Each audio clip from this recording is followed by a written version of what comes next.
I'd been to hell before. Hell was a third-grade classroom with 23 kids hopped up on birthday cupcakes and no air conditioning.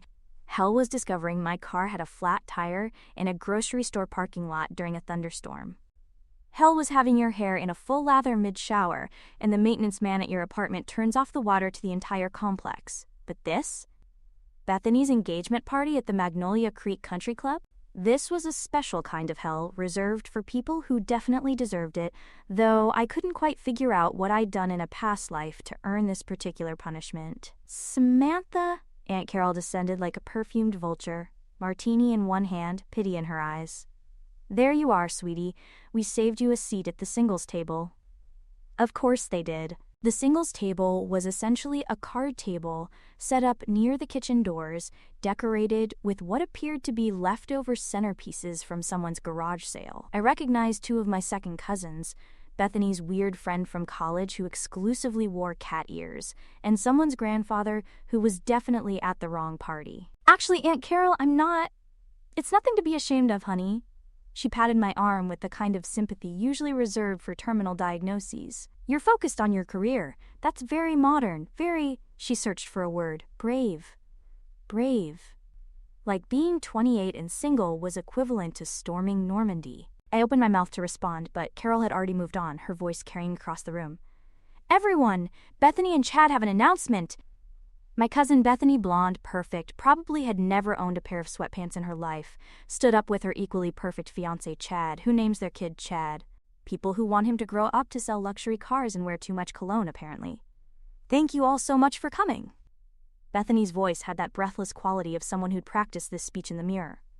17 times, minimum. Chad and I are just so blessed, so incredibly blessed, to have all of you here to celebrate our love. I tried not to gag on my chicken piccata, and we wanted to share that we've set a date, June 15th. Applause erupted. I clapped mechanically, wondering if anyone would notice if I just walked out. Probably not. I could probably light myself on fire, and Bethany would just incorporate it into the ambiance. Now, I know what you're all thinking, Bethany continued, her eyes scanning the room before landing directly on me with laser precision. That's so soon. But when you know, you know. Right, Sam? Every head in the room swiveled toward me. I froze, a forkful of green beans halfway to my mouth. I mean, Bethany's smile was pure arsenic. You'd know all about waiting for the right one, wouldn't you? How long have you been single now? 3 years?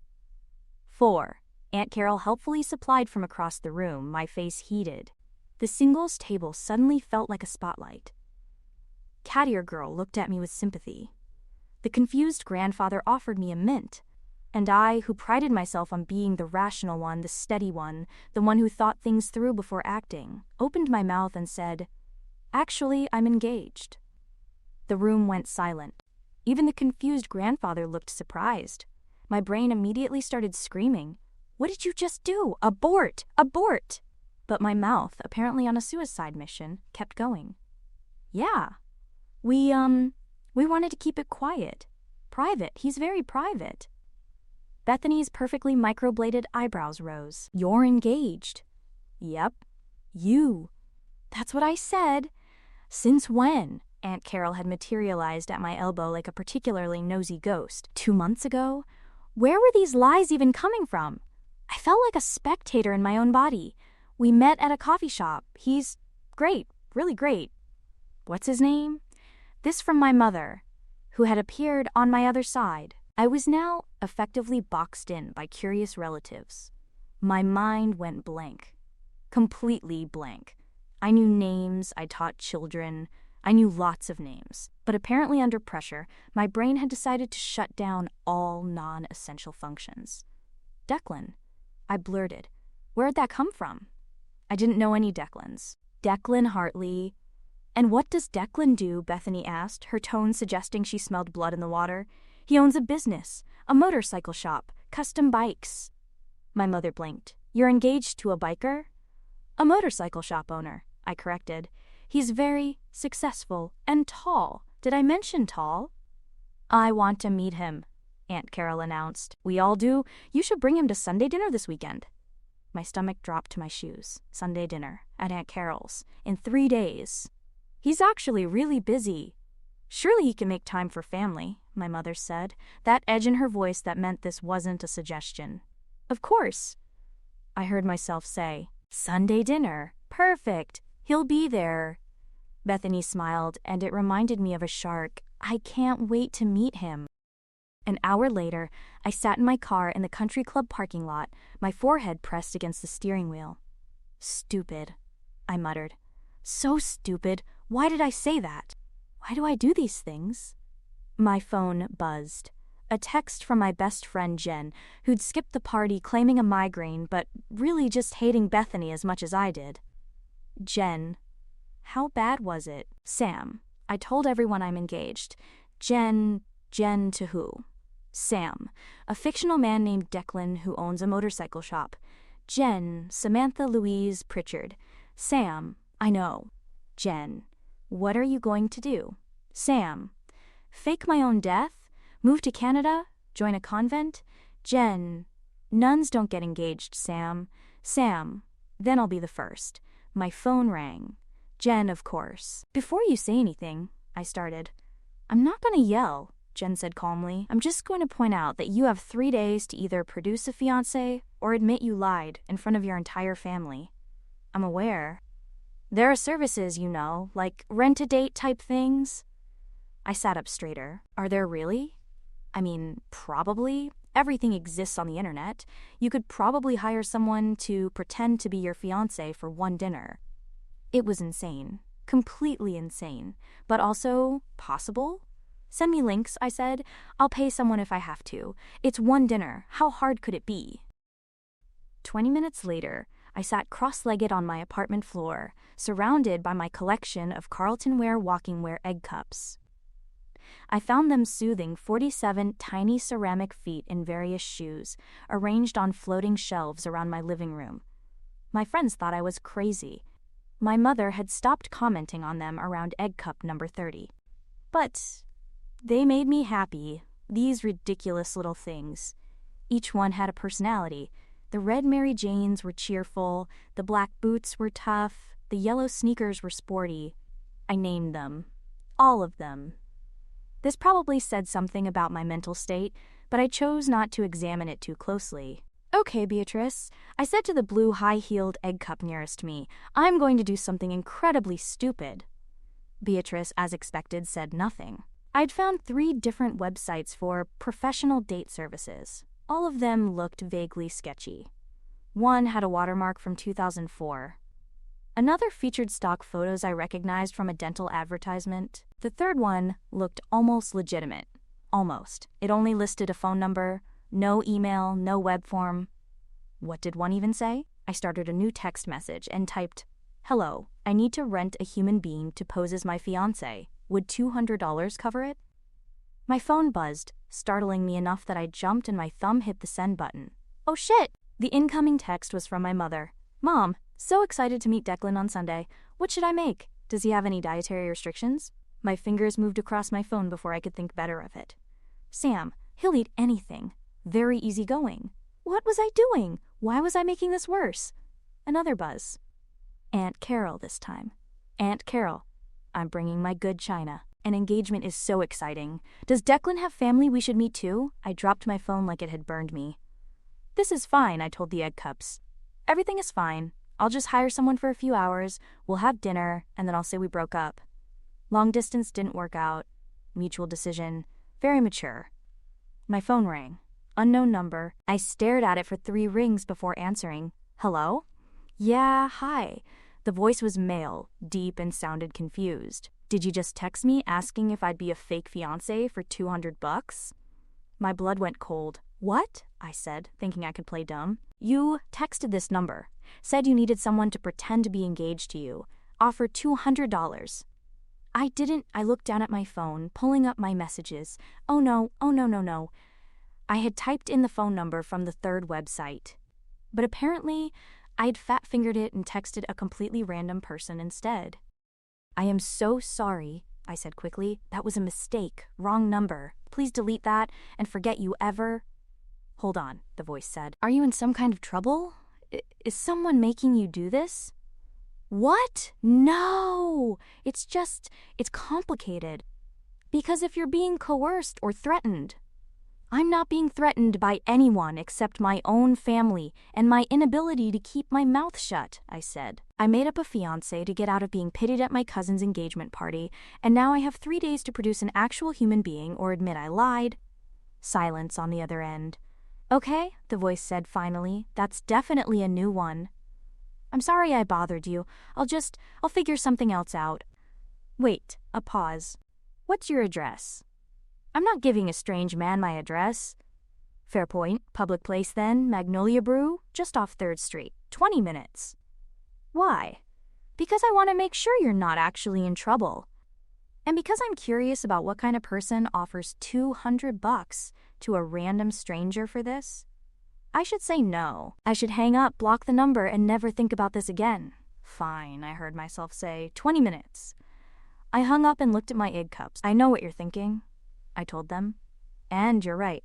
I'm absolutely going to get murdered. But at this point, it might be preferable to Sunday dinner." Magnolia Brew was busy for a Thursday night. I grabbed a corner table and ordered a coffee I didn't want, just to have something to do with my hands. I had no idea who I was looking for. Tall? Short? Old? Young? Serial killer? Probably serial killer. The door opened and I glanced up out of habit, then forgot how to breathe. The man who walked in was, well, he was tall, very tall.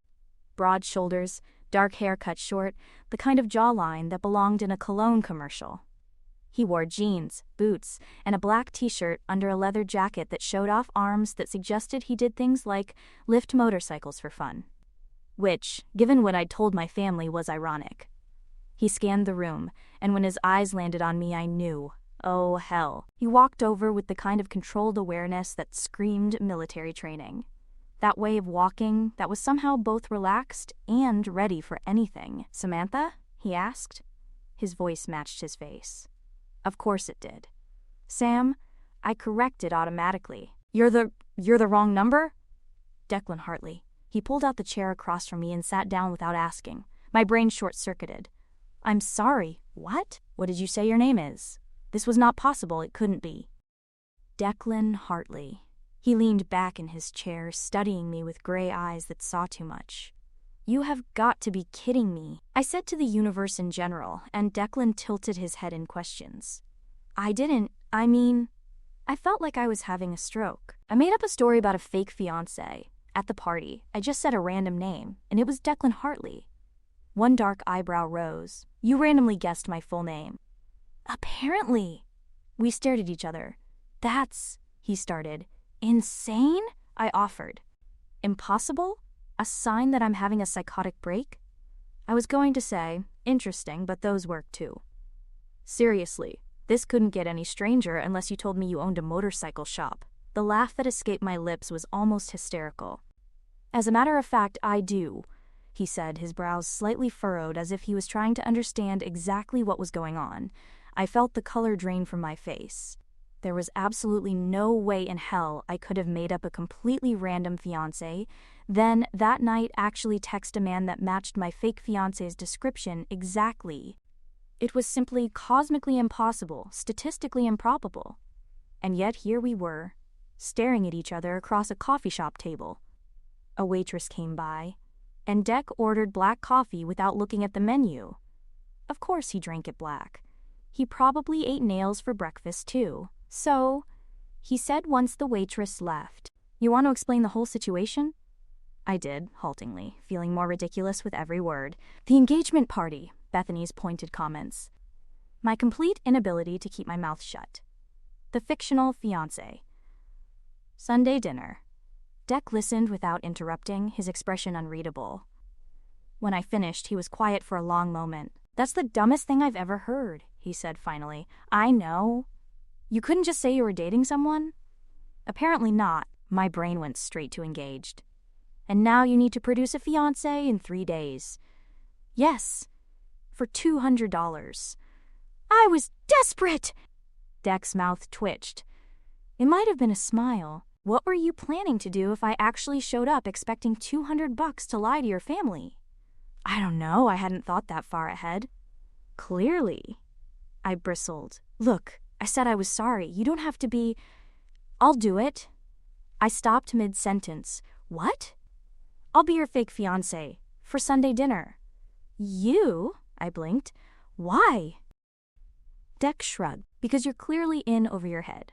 Because I'm curious how this plays out. And because my grandmother raised me to help people who need it, even if they got themselves into stupid situations. I don't need your charity. Good, because I don't do charity. Think of it as entertainment. Plus, you already told your family my actual name. Might as well lean into the cosmic coincidence. I stared at him. He stared back with those steady gray eyes. I don't even know you, I said. You're planning to introduce me as your fiancé. Probably should know a few things about me. This is insane. You already said that. I mean it. Deck leaned forward. Look, it's one dinner. We tell your family we're engaged, play nice for a few hours, and then in a few weeks you tell them we broke up. Clean break, no harm done. And you want nothing in return? I didn't say that. My guard went up. What do you want? I want you to stop looking at me like I'm going to murder you and dump your body in a river. Are you? If I was, do you think I'd tell you? Despite everything, I felt my mouth twitch. Point taken. Deck stood up, pulling out his wallet. What are you doing? Paying for your coffee? I can pay for my own coffee. I'm sure you can, but we're engaged, remember? Might as well start practicing. He dropped a 10 on the table. We should meet up before Sunday, get our story straight, make sure we can actually pull this off without you having a panic attack. I don't have panic attacks. Deck looked pointedly at my hands, which were shredding a napkin into confetti. Fine, I conceded. When? Tomorrow, my shop, I'll text you the address. He headed for the door, then paused and turned back. One more thing. What? What's with all the egg cups? My face went hot. How do you know about those? You had them in the background of your profile picture. The one that came up when you texted me. His mouth definitely twitched this time. Those are the ones with the little feet, right? They're Carlton wear, walking wear, they're collectible. They're weird. You're weird. Yeah, Deck said, and this time he actually smiled. But at least I don't have 40 tiny ceramic feet watching me sleep. He left before I could respond. I sat there for a solid minute, staring at the door, wondering what the hell I'd just agreed to. My phone buzzed. Deck. This is your fake fiancé. Try not to accidentally engage anyone else between now and Sunday. And there were 47, by the way, I counted. I looked down at my shredded napkin, then at my phone, then at the ceiling. This is going to be a disaster, I said to no one in particular. But for the first time since Bethany's announcement, I was smiling. Loving this story? Please help me to know that I have hit the mark by tapping that like button. And don't miss the next one. Be sure to subscribe. I'd been working on a 73 Triumph when my phone buzzed with the strangest text I'd ever received. Hi, I need someone to pretend to be my fiancé for a family dinner on Sunday. $200. Are you available? My first thought was scam. My second thought was someone's in trouble. My third thought was what the hell kind of trouble involves hiring a fake fiancé? I should have deleted it, gone back to work, minded my own business. But I've never been good at minding my own business. Ask anyone who served with me in the Marines. I had a reputation for getting involved in things that weren't my concern. So I called the number, and now, the next day, I was waiting for her to show up at my shop. Samantha Pritchard, the woman who'd accidentally texted me and somehow known my full name without ever having met me. The woman who collected ceramic feet and made up fiancés at engagement parties. I should have said no last night, should have wished her luck and gone back to my life. But there was something about her. Something that made me curious. Plus, I hadn't lied when I said I was bored. My life had become routine. Work, visit Gran, work some more, the occasional beer with the guys. Rinse and repeat. This was different. The shop door opened, and Sam walked in. She stood there for a moment, taking everything in, and I took the opportunity to observe her in better light than the coffee shop had offered. Pretty, not magazine pretty, real pretty, the kind that sneaks up on you. Brown hair pulled back in a messy ponytail, freckles across her nose, eyes that were some shade between brown and green. And she was looking around my shop like she was cataloging everything. You planning to stand there all day, or are you coming in? I called out. She jumped. I didn't want to interrupt. You already did. I straightened up from the triumph I'd been working on, wiping my hands on a rag. Right on time. Good. Is punctuality a requirement for fake engagements? It's a requirement for not annoying me. Her eyes narrowed slightly. Good. I liked that she didn't back down. Office is this way, I said, gesturing. Less greasy. She followed me through the shop, and I could feel her eyes on everything, the organized tools, the labeled parts bins, the bikes in various states of assembly. Surprised? I asked without turning around. What? You're making that face people make when they walk in here expecting chaos and find out I actually know what I'm doing. I wasn't. You were. I pushed open the office door. Everyone does. See the motorcycles and the tattoos and assume I'm running this place on vibes and luck. That's a lot of assuming about what I'm thinking. Am I wrong? She paused. No. At least she was honest. I pointed at the couch. Sit. Want a drink? What do you have? Water, beer, or motor oil? I'll take water. Boring, but practical. I handed her a bottle from the fridge and grabbed a beer for myself. So, ground rules. For fake dating? For not completely screwing this up. I dropped into the desk chair and kicked my feet up, studying her. She was nervous fingers fidgeting with the water bottle cap, one leg bouncing slightly. First, we need a story. A good one. Your family's going to ask questions. I already told them we met at a coffee shop and I set your jacket on fire. I lowered my beer slowly. You what? I panicked. Bethany asked how we met, and I just said the first thing that came to mind, that I let you light me on fire. It was an accident in the story. How do you accidentally light someone on fire in a coffee shop? His face was completely deadpan, but I could see the amusement in his eyes. I was gesturing, I said, while holding a candle from one of those table displays, and your jacket was hanging on the back of your chair at the next table, and I knocked the candle over, and I just sat there while my jacket burned. You were getting a refill! At the counter! Deck stared at me for a long moment, then started laughing. Actually laughing. It transformed his whole face, made him look younger, less guarded. That's the dumbest meet-cute I've ever heard, he said. I was under pressure!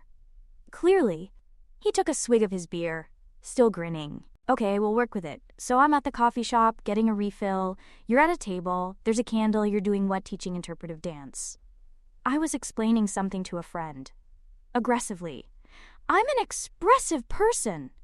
You knocked over a candle and set my jacket on fire. Yes. And then what? I came back, saw my jacket in flames, and fell madly in love with you? I threw a pen at him. He caught it without looking, which was annoyingly impressive. I put it out, I said, with my water, and I apologized profusely. Offered to pay for the jacket. You said it was old anyway, not a big deal. We started talking. You asked for my number. Did I now? He grinned. Yes, you were charming about it. Was I charming? Or were you just grateful I didn't sue you for arson? Both can be true, I scoffed. Deck grinned again. Fine. Coffee shop? Fire hazard? Love at first sight? When was this? 4 months ago, I said. And we got engaged 2 months ago. Fast. He gave a low whistle. You were the one who proposed. I shot back. Maybe you're impulsive. I'm the least impulsive person you'll ever meet. The grin again. Well, fake you is different. Fake you is spontaneous and romantic. Fake me sounds exhausting. I found myself smiling despite my anxiety. Fake you is probably easier to deal with than real you. I doubt that.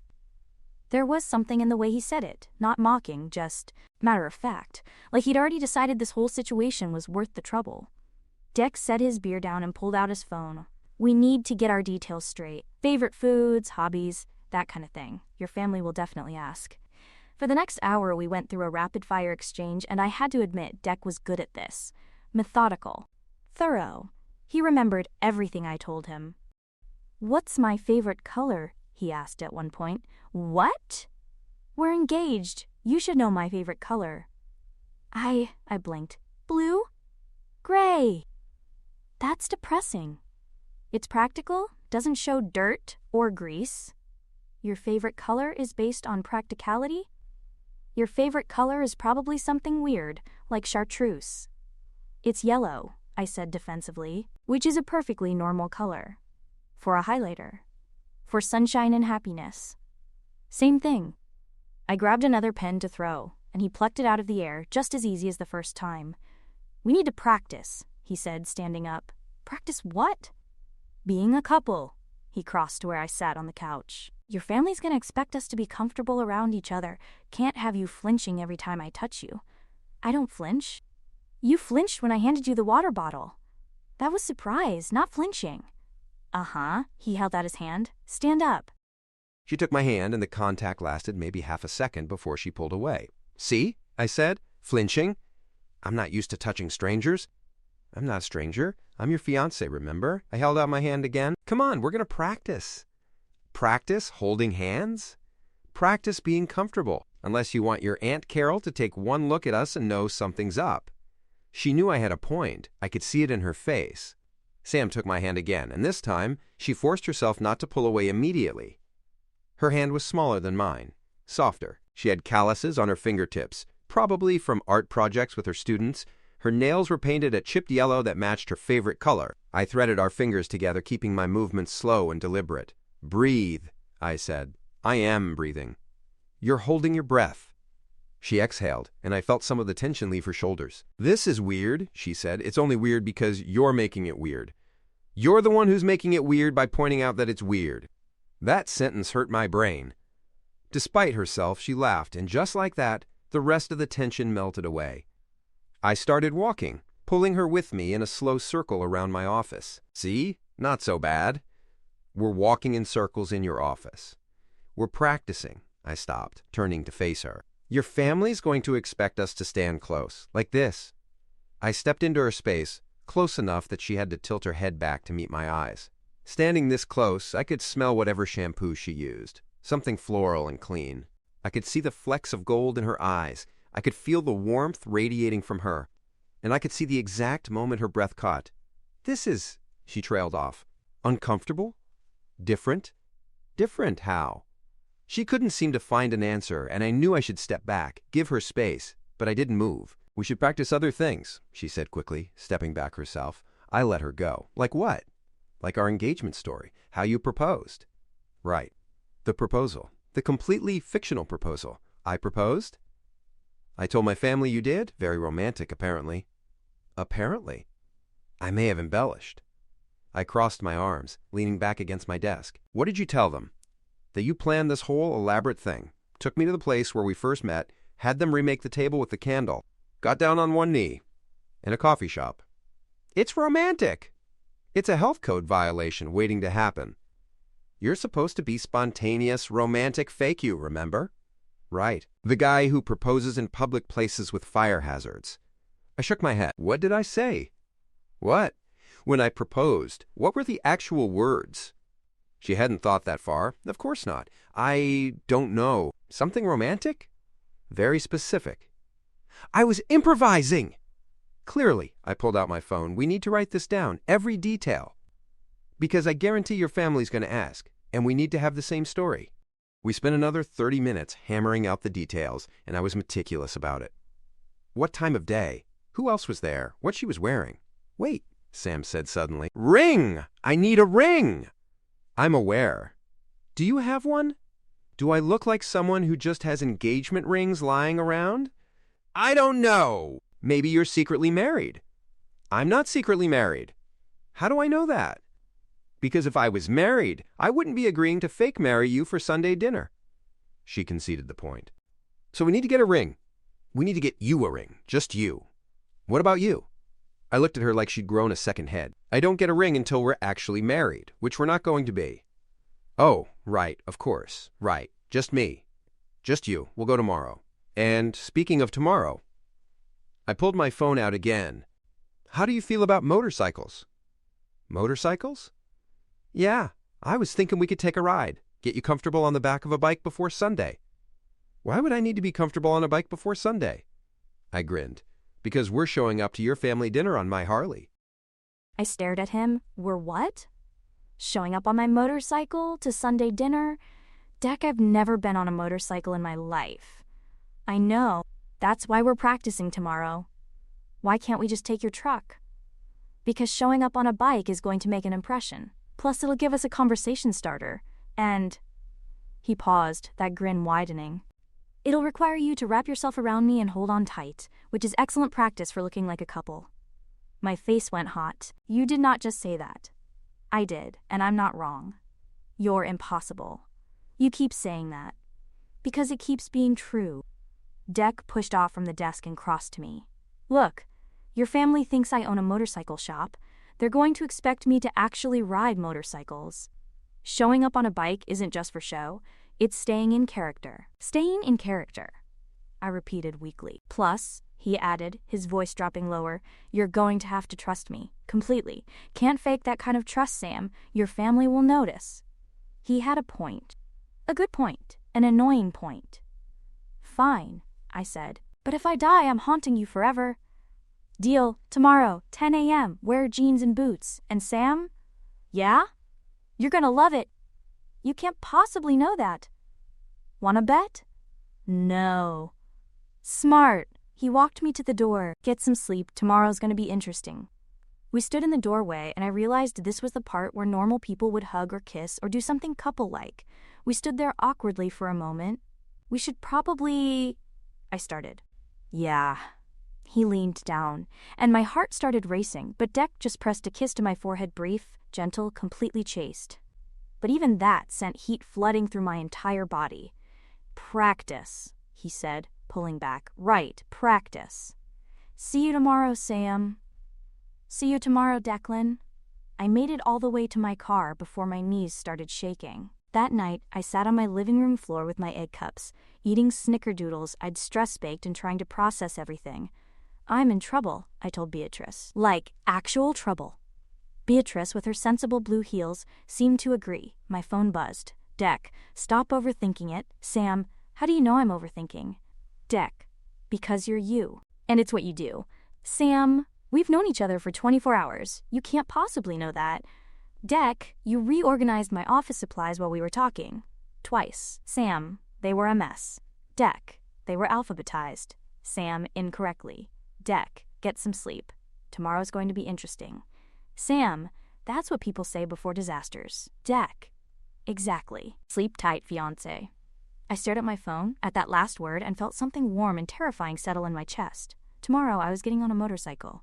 With Deck. Wrapped around him. I was absolutely, completely, thoroughly screwed. I made it home and went straight back to the Triumph, but I couldn't focus. My phone sat on the workbench, and I kept glancing at it. What the hell was I doing? I'd agreed to fake an engagement with a woman I just met. A woman who collected ceramic feet and stress-baked at 2 a.m.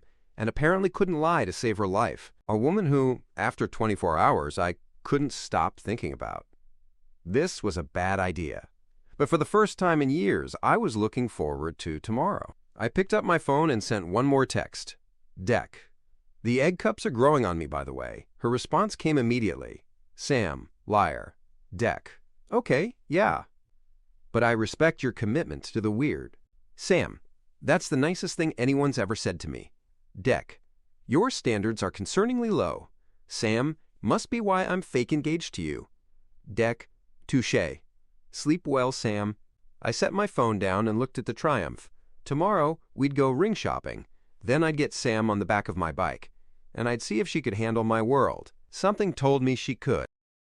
I woke up Saturday morning to 17 texts from my mother, 3 from Aunt Carol, and 1 from Bethany that just said, can't wait to meet him.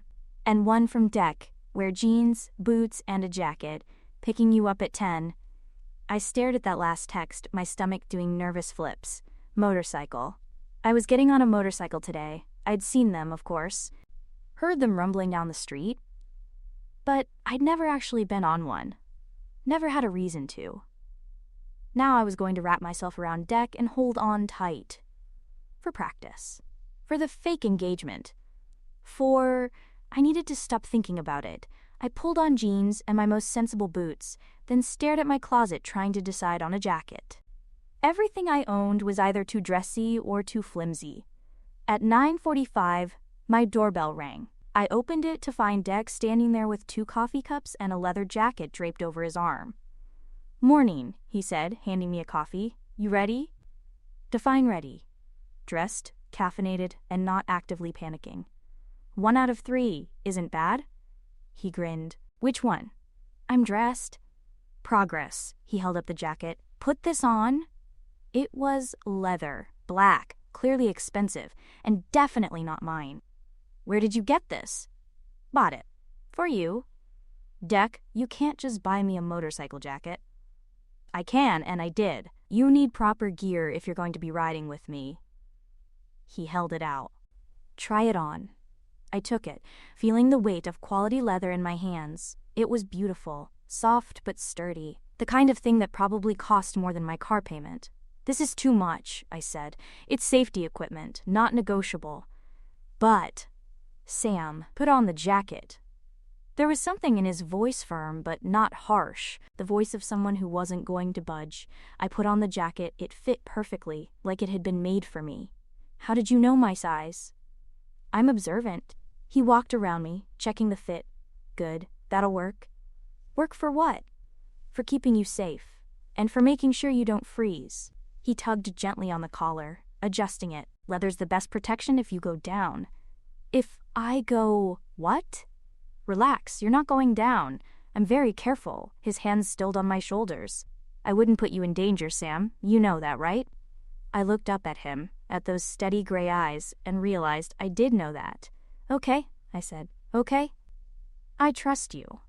Something shifted in his expression. Good, that's good. He stepped back, clearing his throat. Come on, let's go ring shopping first, then we'll ride. We took my truck to Uncle Ray's jewelry store, and I noticed Sam kept touching the sleeve of the leather jacket. You like it? I said. What? The jacket. You keep touching it. I do not. You literally just did it again. She pulled her hand away from her sleeve like it had burned her. It's nice, that's all. Nice enough to keep? I can't keep a jacket that probably cost... You're keeping it. End of discussion. You can't just... Sam, you're keeping it. You need it. I want you to have it. Argument over. She crossed her arms, glaring at me. You're very bossy. You're very stubborn. I'm practical. You collect ceramic feet. That's the opposite of practical. They're an investment. In what? Tiny shoe futures? Despite herself, she laughed, and I felt that same warmth in my chest from yesterday. Inside Uncle Ray's shop, I watched Sam's face as she looked at rings. I can't pick one of these, she said quietly, staring at a tray of vintage pieces. They're too nice. Too real. That's the point. Dec. Sam, I stepped closer. This whole thing only works if it looks real, if we believe it. Do you believe it? The question caught me off guard. I should deflect, make a joke. Instead, I said, I believe we can pull this off, if we commit. It wasn't quite an answer, but it was enough. She turned back to the rings, and her eyes kept returning to one. An oval sapphire in a platinum setting, surrounded by small diamonds. That one, she said, pointing. Good choice, Uncle Ray said, pulling it out. Want to try it on? I took Sam's left hand before she could respond, holding it steady while Ray slipped the ring on her finger. It fit perfectly. Her breath caught as she looked at it, and I found myself unable to look away from her face. It's beautiful, she said. Her smile was beautiful, and something squeezed in my chest. This was fake, temporary, a favor. I needed to remember that. After Ray rang us up family discount applied without me asking, we walked back to the truck. Sam kept looking at the ring on her finger, twisting it slightly. Stop that, I said. You'll give away that it's new. It is new. But they don't know that. As far as they're concerned, you've been wearing it for 2 months. Right, 2 months. She stopped twisting it. This is getting complicated. You're just realizing that now? I'm a slow learner. Evidence suggests otherwise. I opened her door. Come on, time for your first ride. I drove us back to my shop and helped Sam down out of my truck. She looked around nervously for a minute, then her eyes landed on the massive black street glide. That's really big. That's what she said. Did you really just... I did, and I'm not sorry. I walked to the bike. Come here, let me show you how it works. She approached slowly like the bike might bite her. It's a machine, Sam. It won't hurt you. It's a machine that goes very fast and has no protective cage around it. That's what makes it fun. Your definition of fun is very different from mine. I pulled out the helmet I'd bought for her, matching mine, sized correctly. Put this on. She took it, turning it over in her hands. "How does this work?" I showed her, adjusting the strap under her chin. My fingers brushed her neck and I saw her shiver. "Cold?" I asked. "No." "Interesting." I put on my own helmet, then straddled the bike. The engine roared to life, and I felt Sam jump. "It's loud!" she called out. "It's supposed to be!" I called back, grinning. "Come on, climb on behind me." She stood there, staring at the bike like I'd asked her to jump off a building. "Sam, trust me." "I do trust you. I don't trust physics." "Physics is on our side, I promise." She took a deep breath and approached. "How do I—" "Swing your leg over, like you're getting on a horse." "I've never been on a horse either." "Today's full of firsts, then." She managed to get on, settling behind me with all the grace of a baby giraffe. "Okay," she said. "Now what?" "Now you hold on." I reached back and took her hands, bringing them around my waist. "Arms around me. Don't be shy about it. You need to hold on tight." Her arms came around me tentatively. "Tighter, Sam." "I don't want to hurt you." "You won't. Tighter." She squeezed, and suddenly she was pressed against my back, her chest against my spine, her helmet resting between my shoulder blades. "Like this?" she asked, her voice muffled. "Perfect, just like that." I put my hands over hers where they were locked together over my stomach. "When we turn, lean with me. Don't fight it, just follow my body." "Follow your body, got it.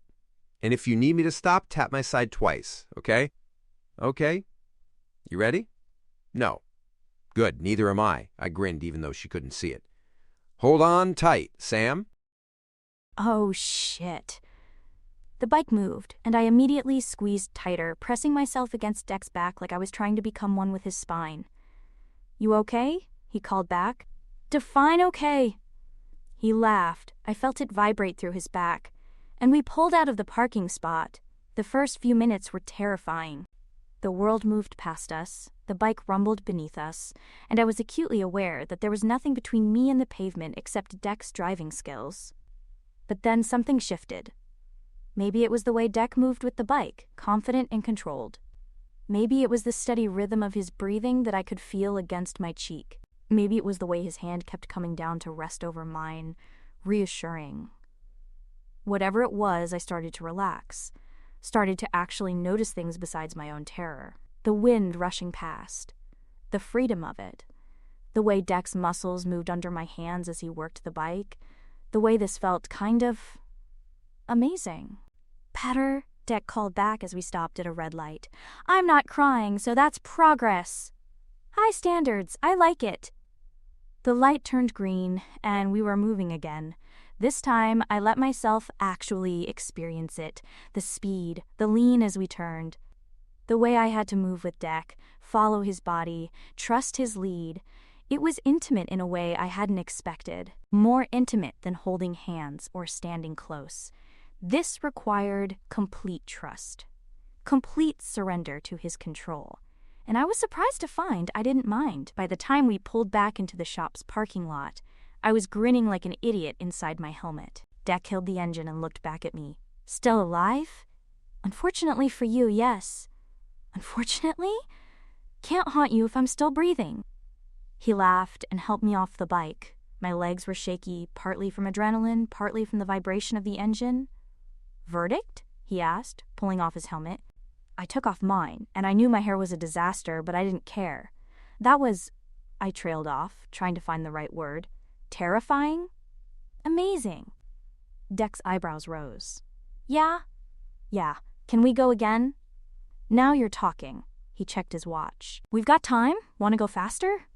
"How much faster?" "As fast as you're comfortable with. I won't push you past your limit." There it was again. That double meaning. The way everything he said about the motorcycle could also be about other things. "Let's find out what my limit is," I said, climbing back on the bike. Deck's grin was pure trouble. "Hold on tight, Sam. This is about to get interesting." We rode for 2 hours, started slow, building my confidence, then faster, then onto actual roads with actual traffic. And I loved every second of it. The way the world looked different from the back of a bike. The way I had to trust Deck completely. The way my body molded to his as we leaned into turns. the way his hand would rest over mine at stoplights, like he needed the contact as much as I did. By the time we got back to my apartment, I didn't want it to end. "You're a natural," Deck said as he helped me off the bike. "Most people are terrified their first time out. I was terrified. But you didn't let it stop you. That's different." I handed him my helmet and our fingers brushed, that same electric contact from yesterday. "Thank you," I said, "for this, for being patient with me." It wasn't patience. I wanted you to love it. "Why?" Deck was quiet for a moment, and when he spoke, his voice was softer. "Because it's part of who I am, and I wanted to share it with you." Something warm bloomed in my chest. "You can ride with me anytime," he continued. "Tomorrow, next week, whenever you want. Even after Sunday dinner, after the fake engagement is over, even then." We stood there in my parking lot, the bike rumbling between us, and I realized this had stopped feeling fake somewhere between the first turn and the last stoplight. "I should go," I said, not moving. "You should. Gotta prepare for tomorrow." "You do." Neither of us moved. "Sam?" "Yeah?" "You look good on the back of my bike." My face heated. "You can't see me when I'm behind you." "Saw you in the mirrors. Every time." He stepped closer. "And you looked like you belonged there." "On your bike?" "With me." "Oh, Dick." I know, it's fake, a favor, I remember. But he didn't step back. Doesn't make it less true. He was going to kiss me, really kiss me. I could see it in his eyes. But instead he pressed his lips to my forehead again. Safe, chaste. "Get some rest," he said. "Tomorrow's the big day." "Tomorrow," I echoed. "I'll pick you up at 3:30. Wear jeans and boots." "We're taking the bike?" "We're taking the bike. Time to make an impression." He left before I could respond, the rumble of his Harley fading into the distance. I went inside and immediately looked at Beatrice. "I'm in so much trouble," I told her. She seemed to agree. My phone buzzed. "Deck, you did great today." "Sam, I had a good teacher." "Deck, you're a fast learner, in more ways than one." "Sam, what's that supposed to mean?" "Deck, you tell me." "Sam, that's not an answer." "Deck, neither is this." "Sleep well, Sam. Dream of the open road." I fell asleep thinking about the rumble of the engine, the wind in my face, and the solid warmth of Deck's back against my chest, and woke up Sunday morning with butterflies in my stomach and a smile on my face. I showed up at Sam's apartment at 3:30 sharp, the bike polished and ready. When she opened the door, she was wearing dark jeans, ankle boots, and a soft pink sweater that made her eyes look more green than brown. "Is this okay?" she asked, looking down at herself. The outfit was perfect. She was perfect and beautiful. It took a second for my mouth to start functioning again. "It's perfect," I said, and knew there was more meaning there than I was ready to analyze. I cleared my throat. "You ready?" "For what, exactly? Dinner? Meeting my family? Admitting this whole thing is insane?" "All of the above." I held out the leather jacket. "Come on, let's go make an entrance." Aunt Carol's neighborhood was exactly what I'd expected when Sam had described it. Big houses, perfect lawns, the kind of place where a Harley rumbling down the street would turn heads. "Perfect. Deck," Sam said as we got close. "Maybe we should park down the street." But I was already pulling into the driveway. Right up to the front walk, the engine's rumble was impossible to ignore. I saw curtains twitch. The front door opened. "Too late now," I said, killing the engine. Sam groaned. "You did that on purpose."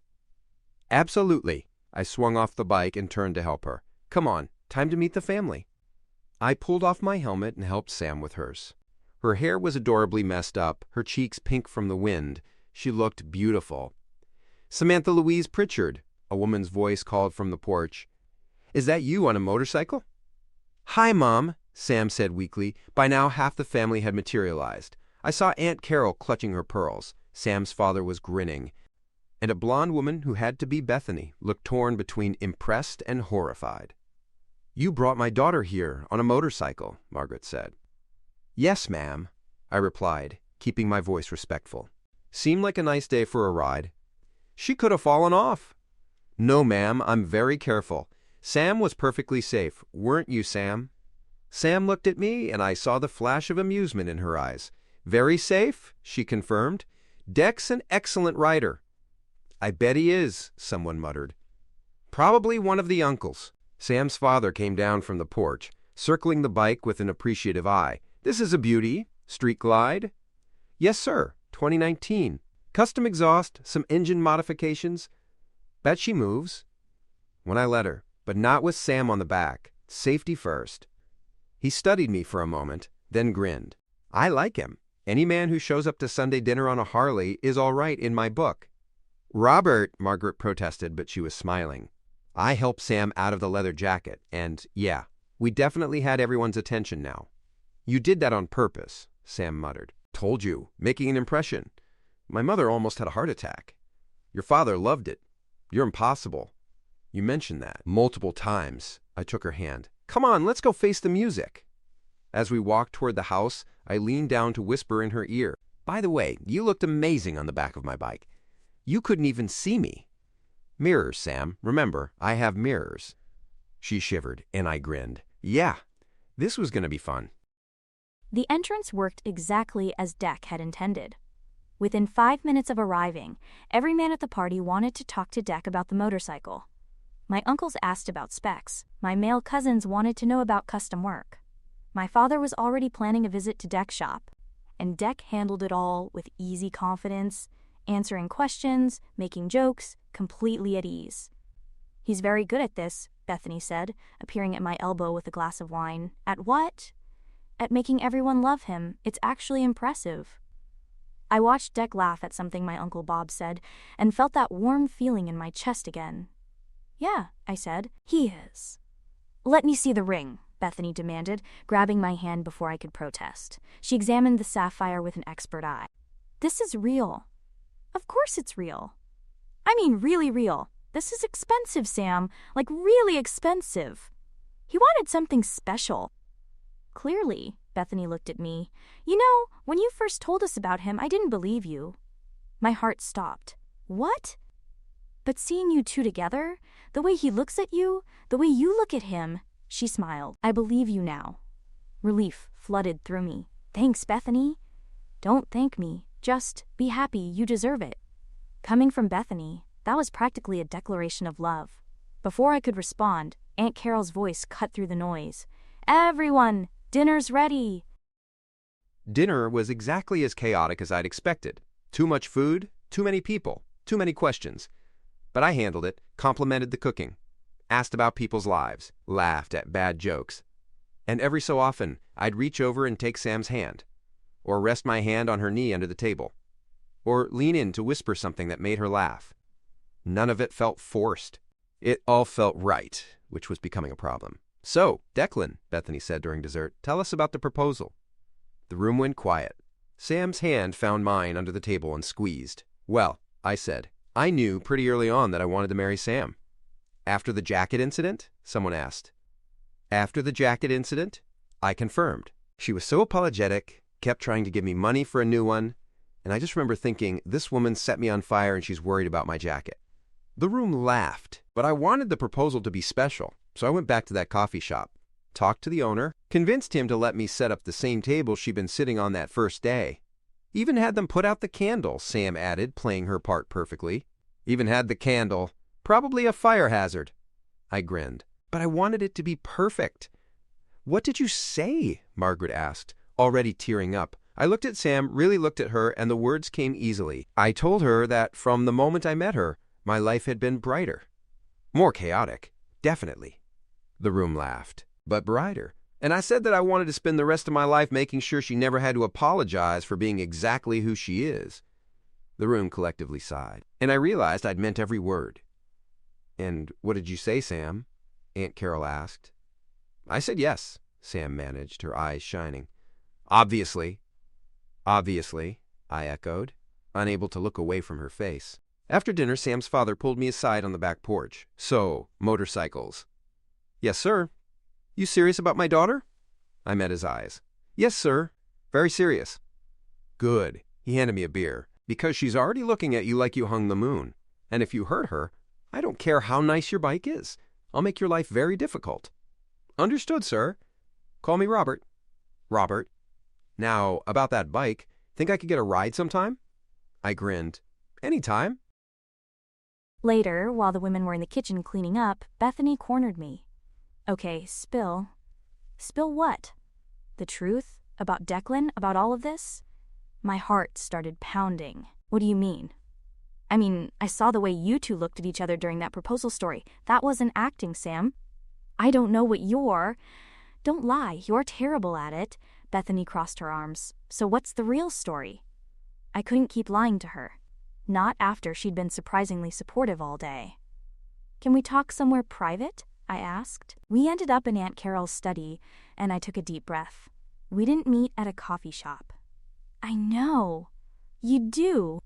Sam, the jacket fire story is ridiculous. No one believed that. Then why didn't anyone say anything? Because the way he looks at you is real. That part is obvious. Bethany sat down. So how did you really meet?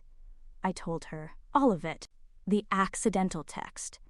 The wrong number. The agreement to fake it for one dinner. When I finished, Bethany was laughing. That's the most you thing I've ever heard. You're not mad? Why would I be mad? You found someone who clearly adores you, even if the beginning was unconventional. She paused. It is real now, right? The way you feel about him? I think so. I don't know. It's been less than a week. Sam, I've seen people together for years who don't look at each other the way you two do. Really? Really? So what are you gonna do? I don't know. The plan was to fake it through dinner, then break up in a few weeks. And now? And now I don't want to fake break up with him. Bethany smiled. Then don't. After the party wound down, Dec and I stood by his bike in the driveway, both of us reluctant to leave. That went well, I said. Better than well. They love me. Don't get cocky. Too late? I laughed and Dec's expression softened. You ready to head home? He asked. Yeah, but Dec? Yeah? Thank you for all of this, for helping me, for being so good with my family. Sam, I'm serious. You didn't have to do any of this. But you did, and thank you. Dec stepped closer, his hand coming up to cup my cheek. I didn't do it for your family, he said quietly. Then why? Because somewhere between the coffee shop and right now, this stopped being fake for me. My breath caught. Dec, I know it's too soon. I know this whole thing started as a lie. But I haven't been pretending. Not today. Not yesterday, maybe not even from the beginning. I haven't been pretending either, I whispered. No, I think I started falling for you the moment you caught that first pen I threw at you. Dec laughed, and then he was kissing me, not on the forehead, not on the cheek. Really, truly kissing me. His mouth was warm and sure, tasting like coffee and promise. One hand slid into my hair while the other settled at my waist, pulling me closer. I melted into him, into this, into everything I'd been trying not to want. When we broke apart, both breathing hard, Dec rested his forehead against mine. So, he said, what do we do now? I have no idea. Want to ride around and figure it out? I laughed. On the bike? On the bike. Just ride. See where we end up. My family's gonna wonder where I went. Tell them I'm taking my fiancé for a ride. They'll understand. Dec? Or we can go home. Your choice, Sam. But I'm not ready for this night to end yet. I looked at him, at those gray eyes that saw too much, and made my decision. Let's ride. We rode for hours. No destination, no plan, just the open road and the rumble of the engine and Dec's solid warmth in front of me. We stopped at a lookout point overlooking the valley, the city lights twinkling below us. This is beautiful, I said, pulling off my helmet. Yeah, I come here sometimes, when I need to think. What do you think about? Life, work, Gran. He paused. You, lately? Me? You. He turned to face me. Sam, I know this whole thing is crazy. I know we barely know each other, but I want to know you. For real. Not fake engaged. Real dating. Real dating, our fake engagement? Something like that.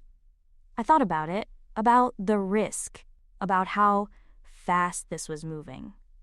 About how right it felt.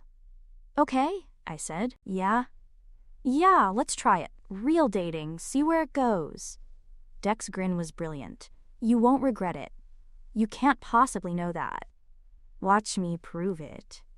He kissed me again, and I wrapped my arms around him, and somewhere in the distance, the city lights twinkled like they were celebrating too. The next 2 weeks were the best of my life. Sam and I fell into an easy rhythm. I'd pick her up after work, sometimes on the bike, sometimes in the truck, depending on the weather. We'd have dinner, talk, ride, and every day I fell a little more in love with her. The way she talked to her egg cups when she thought I wasn't listening. The way she stress-baked at 2 a.m. and then brought cookies to my shop the next morning. The way she lit up when talking about her students. The way she trusted me completely on the back of the bike. "You're going faster," she said one evening as we cruised down the highway. "You're more comfortable. Thought you could handle it." "I can handle it." I felt her squeeze tighter around my waist. "Go faster." "How much faster?" "As fast as you want. I trust you."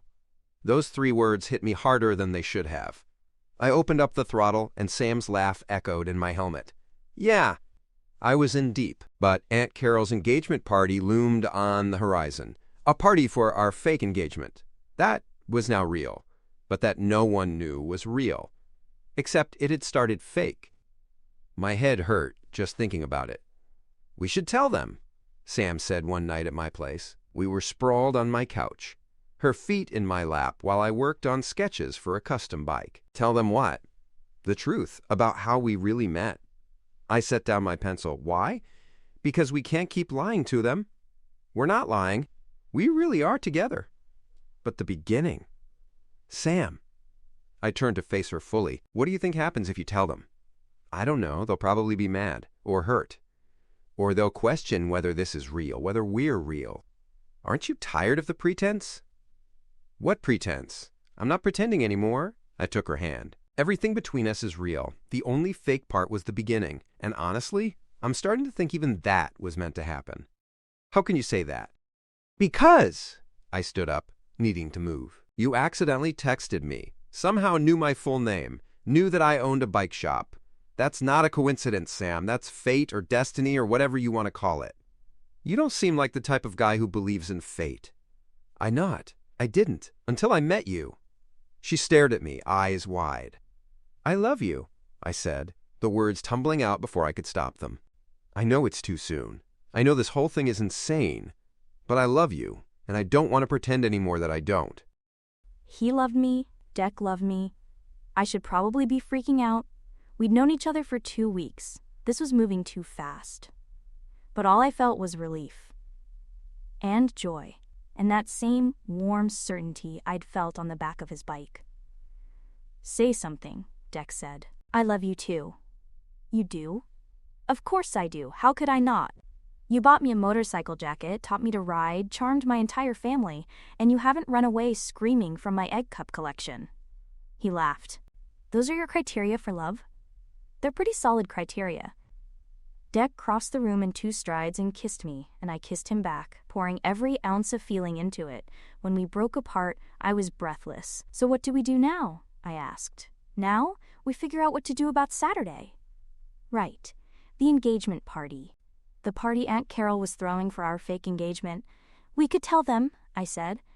Before the party, get it over with.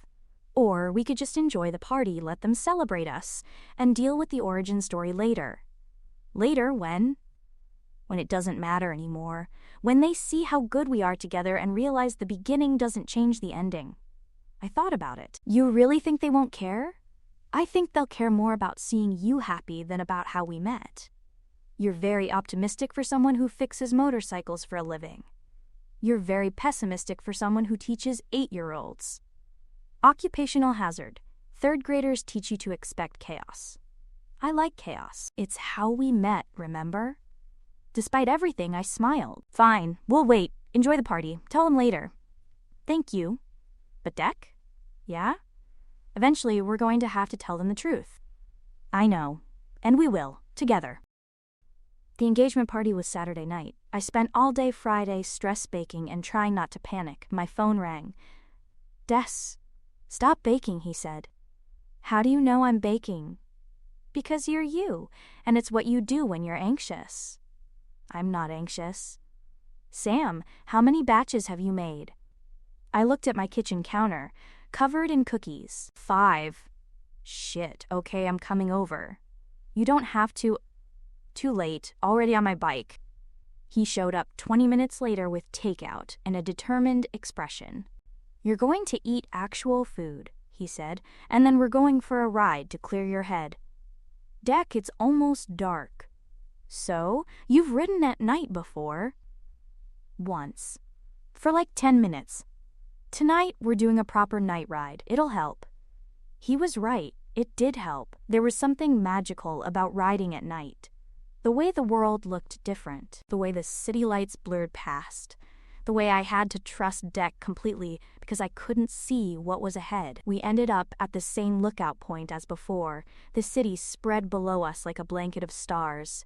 Better? Deck asked, pulling off his helmet. Much better.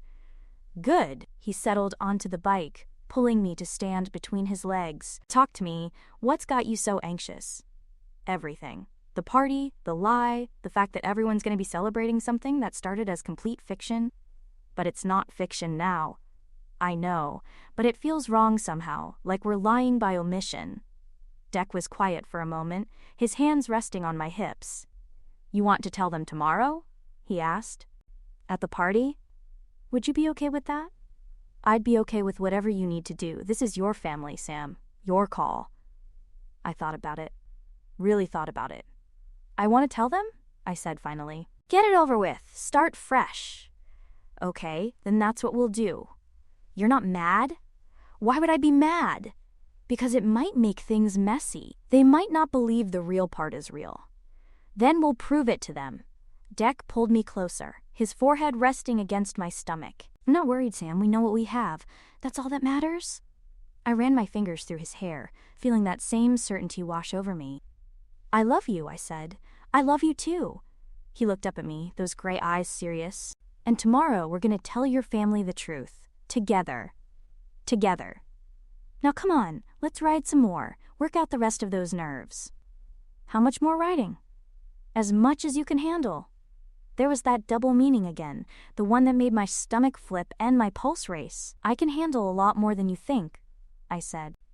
Deck's grin was pure trouble. I'm counting on it. Saturday morning, I woke up to panic. I was going to tell my family the truth. At an engagement party. That they'd thrown for my fake engagement. That had become real, but they didn't know was real. Because it had started fake. This was going to be a disaster. I was on my 8th batch of emergency cookies when Deck showed up. Sam, he said, surveying my kitchen. This is excessive even for you. I'm stress baking. I can see that. How many batches? Not enough.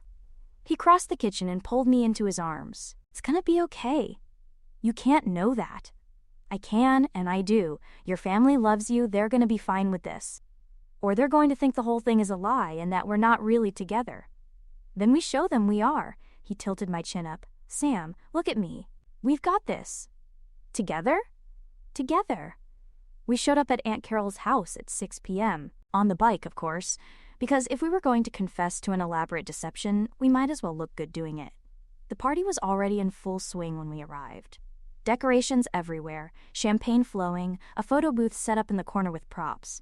Ready? Deck asked, helping me off the bike. No. Good, neither am I. He grinned. Let's go make a scene. The party was exactly as over the top as I'd expected from meeting Aunt Carol. Everyone wanted to congratulate us, take photos, toast to our happiness. And every congratulation felt like a small stab of guilt. I caught Sam's eye across the room. She looked pale, anxious. Time to end this. I found a glass and a spoon and clinked them together. The room quieted. Thank you all for coming, I said, keeping my voice steady. And thank you, Carol, for throwing this amazing party. Aunt Carol beamed. But there's something Sam and I need to tell you all. Sam appeared at my side, and I took her hand. About how we really met. You could have heard a pin drop. Sam took a deep breath. The coffee shop story isn't true. Confused murmurs rippled through the crowd. The truth is, Sam continued, her voice stronger now, I met Deck because I accidentally texted him while trying to hire a fake fiancé. Silence. Complete, total silence. I squeezed her hand. Keep going. I made up being engaged at Bethany's party because I was tired of being the single one. the pitied one. And then I panicked and needed to produce an actual person, so I tried to hire someone online, but I texted the wrong number, DEEC's number. More silence. And he agreed to help me, Sam said, to pretend, just for one dinner.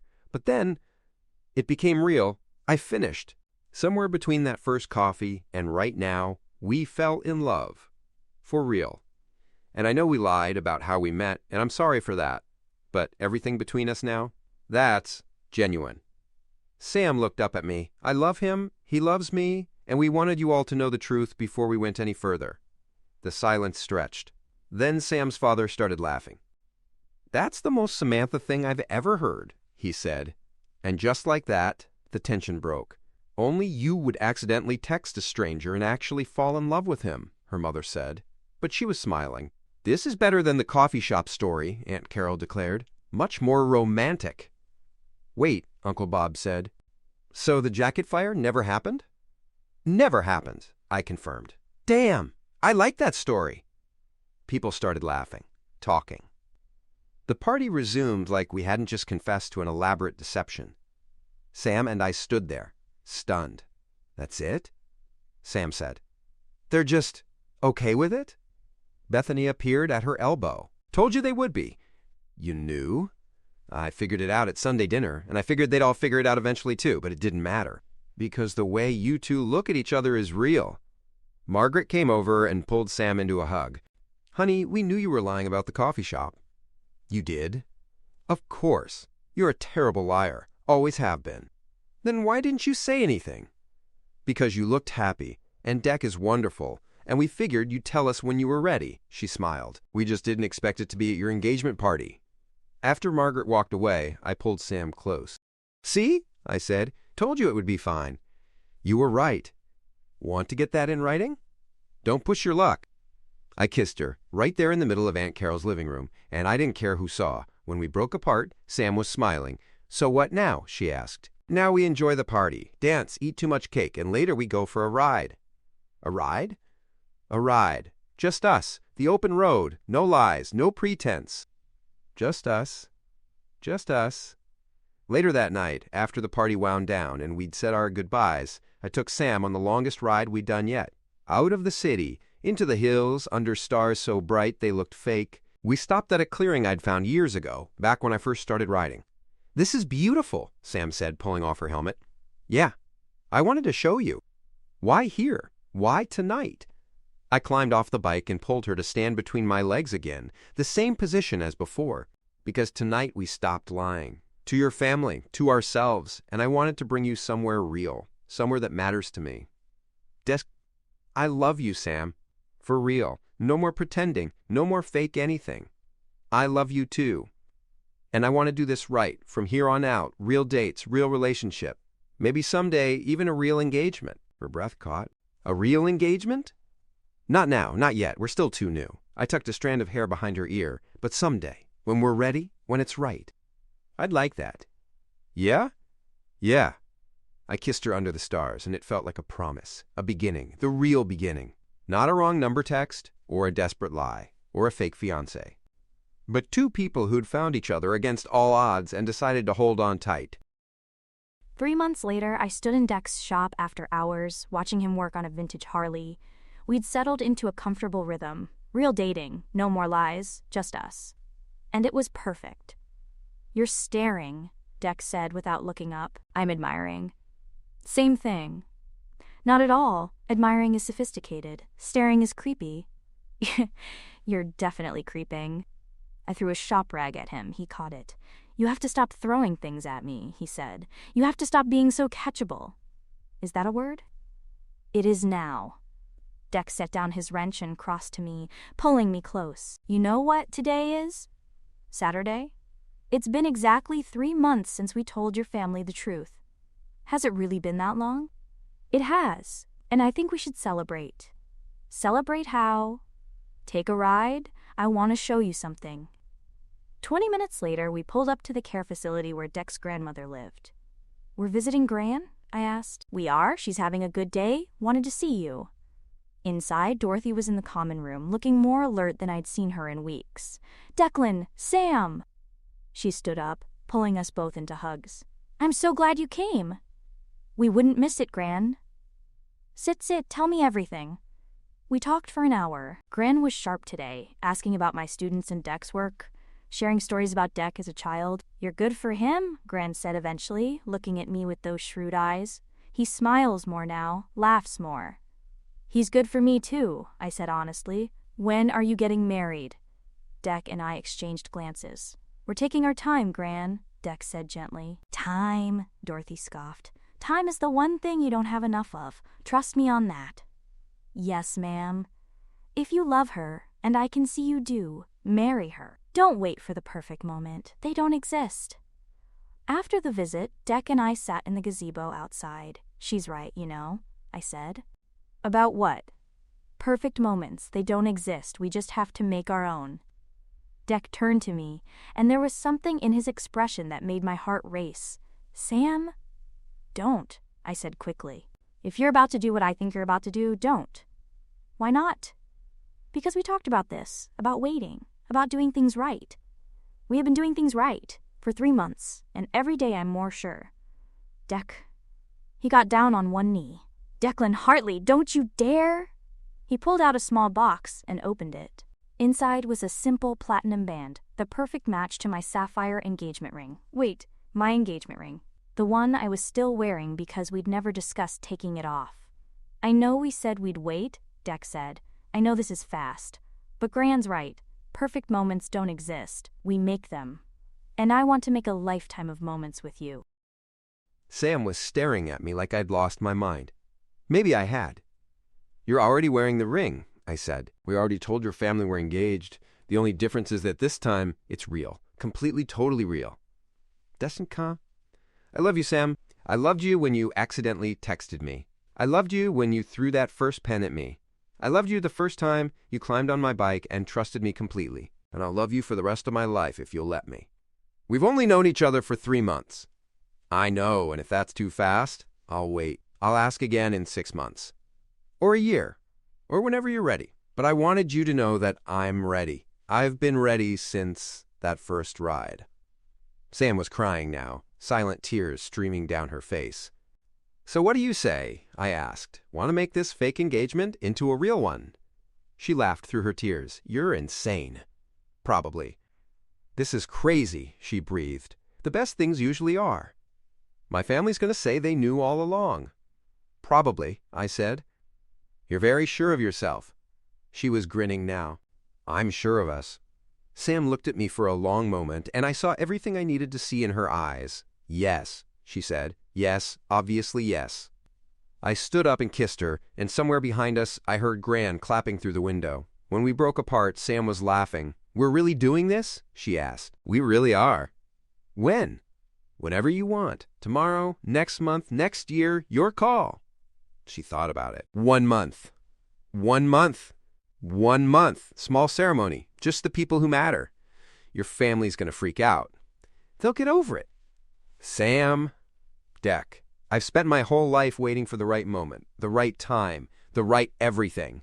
And then I accidentally texted you, and everything became right, so no more waiting. Let's just do it. I grinned. You're sure? Completely.